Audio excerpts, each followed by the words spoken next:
Next important information जो है वो आ रही है हम लोगों की ministry of environment forest and climate change से, जहाँ पे कि हम लोगों ने जो हमारा नेशनल एक्शन प्लान था क्लाइमेट चेंज का, जो कि हमने 2008 में स्टार्ट किया था, उसका एक बहुत ही इंपॉर्टेंट कंपोनेंट था, that was green India mission, and जिसे हम लोग national mission on green India भी बोल देते हैं। तो इसका बेसिकली हम लोगों ने रिवाइज्ड डॉक्यूमेंट रिलीज किया है, जिसमें कि हम लोगों ने 2021 से 2030 का पीरियड लिया है, और इसके अंदर जो है हम लोग जो हमारा ओरिजिनल प्लान था उससे हम लोग थोड़ी सी डिफरेंट चीज़ें करने वाले हैं। पहले वाले प्लान में हम लोग सिर्फ फॉरेस्ट कवर की बात कर रहे थे, यहाँ पे हम लोग क्वालिटी के बारे में बात करने लग गए हैं। तो इसके बारे में हम लोग जानेंगे। Basically this was released on world day on combating desertification and drought, 17 जून को था ये, और उस टाइम पे जो है ये डॉक्यूमेंट रिलीज किया गया। बेसिक आइडिया इज अगेन कि हम लोगों को इंडिया को जो है वो ग्रीन बनाना है और हमारे जो फॉरेस्ट कवर है उसकी क्वालिटी को इंक्रीज करना है। तो चलिए थोड़ा सा हम लोग जानते हैं बेसिकली ये ग्रीन इंडिया मिशन क्या है, इसका बैकग्राउंडर क्या है, एंड क्यों हमें इसे रिवाइज करने की जरूरत पड़ी। Now as far as this green India mission is concern, ये बेसिकली हम लोगों ने 2008 में एक प्लान बनाया था, that was the national action plan on climate change. Basically जो क्लाइमेट चेंज हमारी दुनिया में हमें देखने को मिल रहा है, पूरा वर्ल्ड जो है इसके ऊपर अलग अलग एक्शन या कुछ अलग अलग काम कर रहा है। सो हम लोगों ने 2008 में नेशनल अपने अपने लेवल पे, नेशनल स्तर पे जो है क्लाइमेट चेंज को टैकल करने के लिए, उसके चैलेंजेस को एड्रेस करने के लिए हम लोगों ने 8 मिशन जो है वो डेवलप करे थे।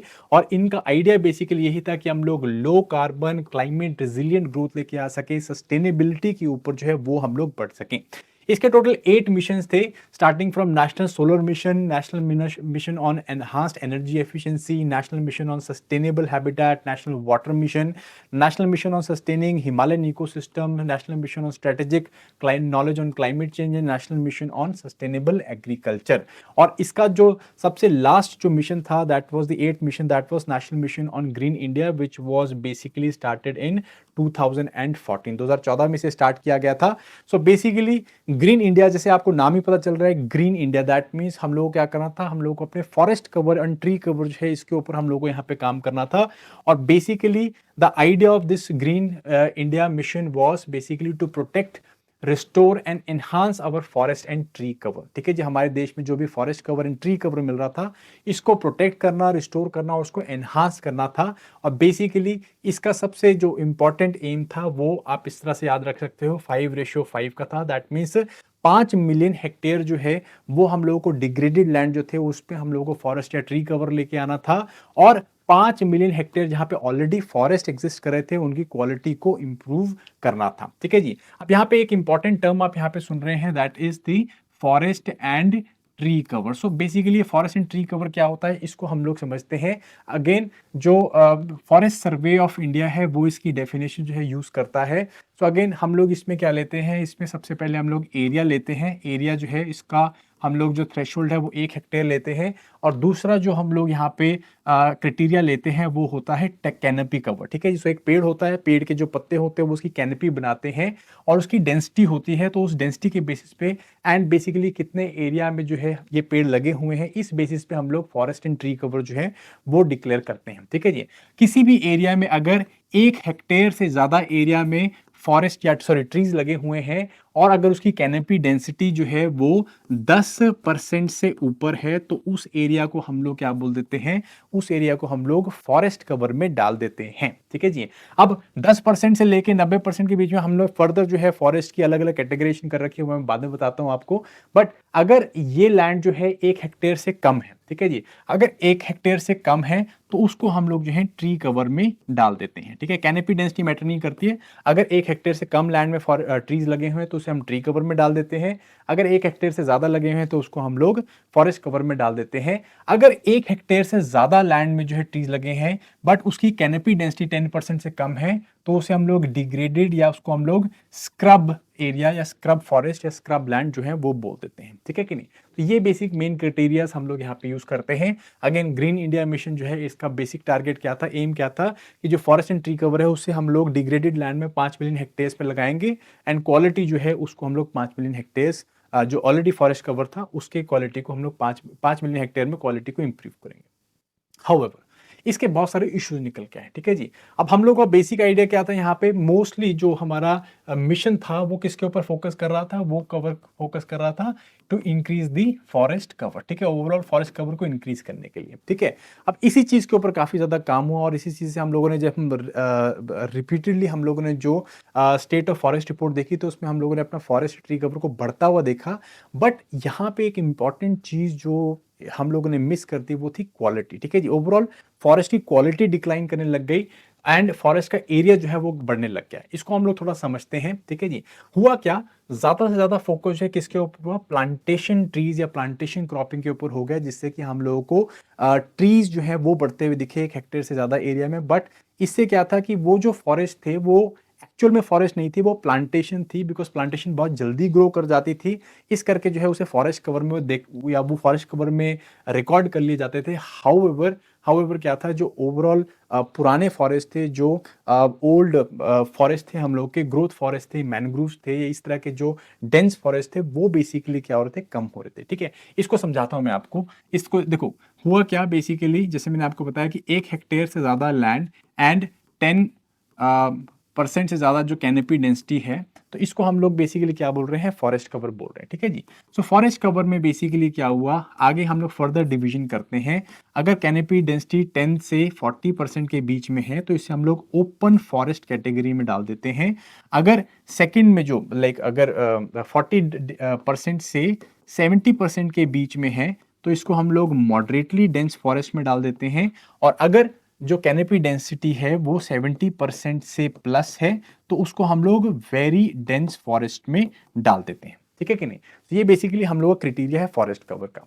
अब हुआ क्या, कंटिन्यूसली हम लोगों ने ग्रीन इंडिया मिशन के अंदर क्या देखा, बेसिकली हमारे जो ओपन फॉरेस्ट है वो इंक्रीज होते रहे, ठीक है जी। उनका जो एरिया है वो बढ़ता रहा। ये एरिया क्यों बढ़ता रहा, बिकॉज हम लोगों ने प्लांटेशन जो है काफी ज्यादा लगाई। अब प्लांटेशन क्या होती हैं, प्लांटेशन बहुत जल्दी ग्रो कर जाती हैं और उनकी कैनोपी डेंसिटी काफी ज्यादा हो जाती है, तो अगेन ओपन फॉरेस्ट कैटेगरी जो है वो बढ़ती रही।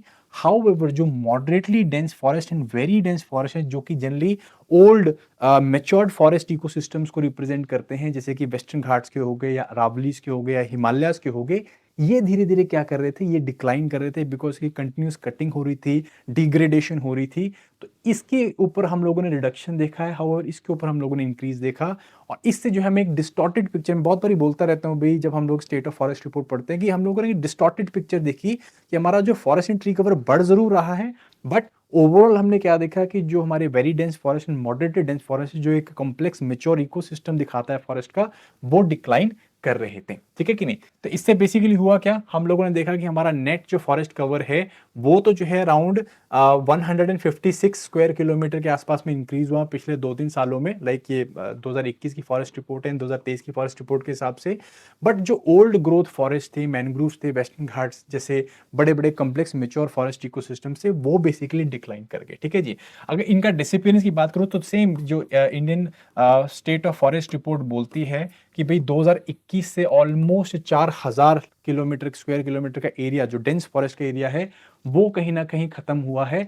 और 2003 से अगर देखा जाए तो हम लोगों ने 6.3% ऑफ हमारे जो डेंस फॉरेस्ट हैं उनको हम लोगों ने खोया है। किसने इसको रिप्लेस किया है, प्लांटेशन ने रिप्लेस किया, ठीक है नहीं। तो ये चीज हमें देखने को मिली है। और इसी चीज को देखते हुए बेसिकली हम लोगों ने साथ में और भी इश्यूज देखे, जैसे कि जो कम्युनिटीज हैं जो इन फॉरेस्ट इकोसिस्टम्स के आसपास में रहती हैं, लाइवलीहुड जनरेट करती हैं, जो माइनर फॉरेस्ट प्रोड्यूस को यूज कर रही थी, उनको भी हम लोग इंटीग्रेट नहीं कर पाए, ना ही फॉरेस्ट रिस्टोरेशन में, ना ही फॉरेस्ट कंजर्वेशन में, ना ही सस्टेनेबली लाइवलीहुड जनरेशन में, ठीक है जी। एंड इसके अलावा हम लोगों ने बहुत इंपॉर्टेंट इम्पैक्ट देखे, जैसे कि वेस्टर्न घाट्स है उसकी डिग्रेडेशन हम लोगों ने देखी। बहुत सारी हम लोगों ने कमिटीज की बात करी, जैसे गदगिल कमेटी की हम लोग बात करते हैं, कस्तूरी रंगन कमेटी की बात करते हैं, तो उन्होंने बताया है कि वेस्टर्न घाट्स में बहुत ज्यादा बड़े स्केल में डिग्रेडेशन हुआ है। अरावलीज में हम लोग जो है ये डिग्रेडेशन देख रहे हैं, हिमालयन इकोसिस्टम में हम लोग ये डिग्रेडेशन देख रहे हैं। और इस ग्रीन इंडिया मिशन में हम लोग इस डिग्रेडेशन के ऊपर जो है बहुत ज्यादा काम नहीं कर पाए। जो क्रिटिकल इकोसिस्टम्स थे इनके ऊपर हम लोगों ने काम नहीं किया, ठीक है जी।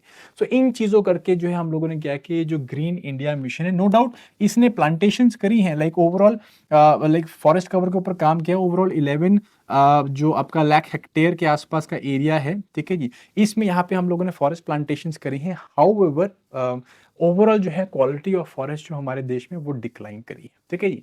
तो इस बेसिस पे हम लोगों ने क्या किया है, हम लोगों ने अपना जो ग्रीन इंडिया मिशन है उसको रिवाइज किया है फ्रॉम 2021 टू 2030 इस पीरियड के लिए। और इसमें हम लोगों ने अपनी चेंज को या अपनी अप्रोच को जो है काफ़ी ज़्यादा चेंज किया है, ठीक है। हम लोग फॉरेस्ट कवर को या हम लोग बेसिकली स्पेस या फॉरेस्ट का कवर नहीं बढ़ा रहे हैं, हम लोग उसकी क्वालिटी के ऊपर काम करने वाले हैं। हम लोग जो है यहाँ पे ओवरऑल स्केल पे हम लोग बात नहीं करेंगे, हम लोग यहाँ पे इकोसिस्टम बेस्ड अप्रोच के ऊपर काम करने वाले हैं, ठीक है जी। सबसे पहला इंपॉर्टेंट फैक्टर एस्पेक्ट इसका आता है वो है माइक्रो इकोसिस्टम अप्रोच, ठीक है जी। रीजन स्पेसिफिक एरियाज के ऊपर हम लोगों ने रिस्टोरेशन करनी है, वहां पे हम लोगों ने क्वालिटी को इंप्रूव करने की कोशिश करनी है। तो ये चीज हम लोग करेंगे और इसमें हम लोग क्या करेंगे, बेस्ट जो सूटेबल लाइक जो लोकल प्रैक्टिस है उनको भी हम लोग यहाँ पे इंटीग्रेट करने वाले हैं, ठीक है जी। स्पेसिफिकली जैसे हम लोग यहाँ पे 3 इंपॉर्टेंट लैंड्स के बारे में बात कर रहे हैं, दैट इज आपका अरावलीज हो गया जो कि बहुत मैसिव लेवल में डिग्रेडेशन एंड जो डिफॉरेस्टेशन है वो देख रहा है। तो इसके ऊपर हम लोग काम करने की बात करते हैं। ऑलरेडी हम लोगों ने इसके ऊपर ग्रीन अरावली वॉल प्रोजेक्ट जो है वो चला रखा है, ठीक है, जिसमें कि हम लोग अराउंड 8 लाख हेक्टेयर के आसपास का एरिया जो है उसके अंदर हम लोग प्लांटेशन या अपना फॉरेस्ट लगाने वाले हैं इन 4 स्टेट्स। मैंने आपको ऑलरेडी कवर करवाया हुआ है यहाँ पे, लाइक गुजरात हो गया, राजस्थान हो गया, हरियाणा एंड दिल्ली, ठीक है, जहाँ पे भी अरावली की रेंज है वहाँ तक। तो इसके ऊपर हम लोग काम कर रहे हैं। तो ग्रीन एनर्जी जो ग्रीन इंडिया मिशन है, जो हमने रिन्यूड मिशन लिया है, उसमें हम लोग इसी प्रोजेक्ट के ऊपर और ज़्यादा स्ट्रेंथन करेंगे और इसके ऊपर जो है फॉरेस्टेशन के ऊपर काम करेंगे। सेकेंडली वेस्टर्न घाट, ठीक है जी। वी ऑलरेडी नो वेस्टर्न घाट जो है बहुत ज़्यादा डिग्रेडेड एरिया या डिग्रेडेशन का शिकार हो रखे हैं, ठीक है। जो प्रिस्टीन फॉरेस्ट है वो काफ़ी ज़्यादा काटे गए हैं because of, and matter of fact में ये बात मैं नहीं कह रहा हूँ, ये बेसिकली यही रिपोर्ट, यही जो हम लोगों ने डॉक्यूमेंट रिलीज किया है, इसके अंदर भी इसको एक्नॉलेज किया गया है कि टू मच ऑफ जो माइनिंग है, लीगल माइनिंग होगी, लाइक जो बेसिक हम लोग डेवलपमेंट कर रहे हैं, जो फॉरेस्ट कटिंग कर रहे हैं, उससे एक वेस्टर्न घाट्स की इकोलॉजी में काफ़ी ज़्यादा इफेक्ट हुए हैं, ठीक है जी। हिमालयन इकोसिस्टम्स के ऊपर हम लोग काम करने वाले हैं यहाँ पे। देन मैनग्रोव्स हैं, इनके ऊपर स्पेसिफिकली काम होगा। नॉर्थ वेस्ट जो इंडिया के एरिड जोन है वहाँ पे काम करना है। तो ओवरऑल बेसिकली क्या होने वाला है कि इकोसिस्टम बेस्ड स्पेसिफिक अप्रोचेस रहेंगी, लोकल जो प्रैक्टिसेस हैं उनको यहाँ पे प्रमोट करने की बात कर रहे हैं। This is one of the main aspects of our renewed mission, ठीक है जी। सेकंड, हम लोगों ने यहाँ पे क्या किया है, अपने टारगेट को एनडीसी के साथ अलाइन करने की बात करी है। एनडीसी अब बेसिकली क्या है, this is the national determined contribution, जो कि हम लोगों ने पेरिस क्लाइमेट डील के तहत हर एक कंट्री बेसिकली अपनी तरफ से कंट्रीब्यूशंस देता है। हम लोग अपनी तरफ से टारगेट्स लेते हैं कि हम लोग क्लाइमेट चेंज को रोकने के लिए, कार्बन इमिशंस को रोकने के लिए क्या करने वाले हैं। तो उसके तहत हम लोगों ने एनडीसी में एक टारगेट लिया हुआ है, वो है कि हम लोग एटलीस्ट 2 से 3 बिलियन टन का कार्बन डाइऑक्साइड इक्विवेलेंट सिंक बनाएंगे, ठीक है जी। तो ये सिंक बनाने की बात कर रहे हैं और ये जो ग्रीन इंडिया मिशन जो हमने अपडेट किया है, इसमें भी ये one of the important targets बन जाता है, ठीक है जी। ग्रीन इंडिया मिशन जो है वो alone it will be around making 3.3 billion ton of carbon sequestration या कार्बन सिंक बनाएगा, जो एफएसआई बेसिकली बात कर रहा है, फॉरेस्ट सर्वे ऑफ इंडिया। तो basically this mission can act as the fulfillment of this NDC, ठीक है नहीं। Third basically is the target of forest and tree cover. अब बेसिकली हम लोग का जो 2030 तक का टारगेट है फॉरेस्ट एंड ट्री कवर का, वो जो है 24 से 25 मिलियन हेक्टेयर्स का है। अब इसके अंदर जो है जो ग्रीन इंडिया मिशन रहने वाला रिन्यूड जो हम लोगों ने प्रोजेक्ट लिया है, उसमें अराउंड 1 मिलियन हेक्टेयर्स के आसपास में डायरेक्टली ये मिशन जो है इसके ऊपर काम करने वाला है। तो काफी ज्यादा इंपॉर्टेंट एस्पेक्ट रहेगा, ठीक है कि नहीं। देन इसमें बेसिकली हम लोगों ने न्यू मिशन कंपोनेंट्स ऐड किए हैं, जैसे कि यहाँ पे फॉरेस्ट कवर था 2014 वाले में, अब हम लोगों ने यहाँ पे क्वालिटी के ऊपर एंड इकोसिस्टम सर्विसेज के ऊपर जो है फोकस ज़्यादा करने की बात करी है। सिमिलरली यहाँ पे हम लोग जो है एफॉरेस्टेशन एंड इकोलॉजिकल रिस्टोरेशन के बारे में बात कर रही हैं। यहाँ पे लाइवलीहुड के ऊपर बहुत ज़्यादा बात नहीं करी थी पुराने वाले में, अभी हम लोग यहाँ पे लाइवलीहुड के ऊपर बात करने वाले हैं या लाइवलीहुड को भी इंटीग्रेट करने वाले हैं, ठीक है कि नहीं। तो ये बेसिकली हमारे यहाँ पे मिशन रहने वाले हैं। अब इसको मॉनिटर एंड इवैल्यूएट कैसे किया जाएगा, 5 टायर हम लोगों ने यहाँ पे मॉनिटरिंग सिस्टम लगाया हुआ है।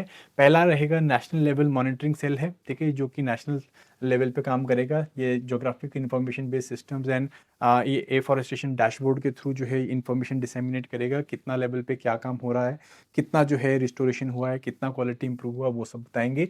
देन सेल्फ मॉनिटरिंग है, जो भी इंप्लीमेंटिंग एजेंसीज होगी, जैसे रावली ग्रीन वॉल प्रोजेक्ट है तो वो सेल्फ मॉनिटर करेंगी, जो भी एजेंसीज इंप्लीमेंट करिए वो सेल्फ मॉनिटर करेंगी और अपनी रिपोर्ट सबमिट करेंगी।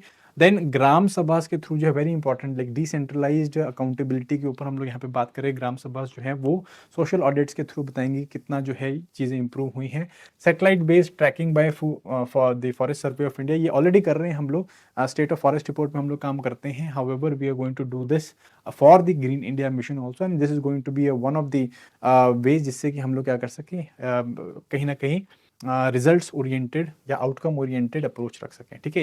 And finally third party evaluations को भी हम लोगों ने यहाँ पे रखा है, मींस इंडिपेंडेंटली हम लोग थर्ड पार्टी जो इवैल्यूएटर्स हैं या इवैल्यूएशन है उनको हम लोग रोप इन करेंगे और वो बेसिकली बताएंगे कि जो भी हम लोगों को यहाँ से रिजल्ट मिला क्या वो यहाँ पे वो बेसिकली वेरीफाई हो पा रहा है कि नहीं, ठीक है जी। तो इस तरह से बेसिकली ये काम होने वाला है, 5 स्टेज जो है इवैल्यूएशन एंड मॉनिटरिंग सिस्टम हम लोग लगाने वाले हैं, ठीक है कि नहीं।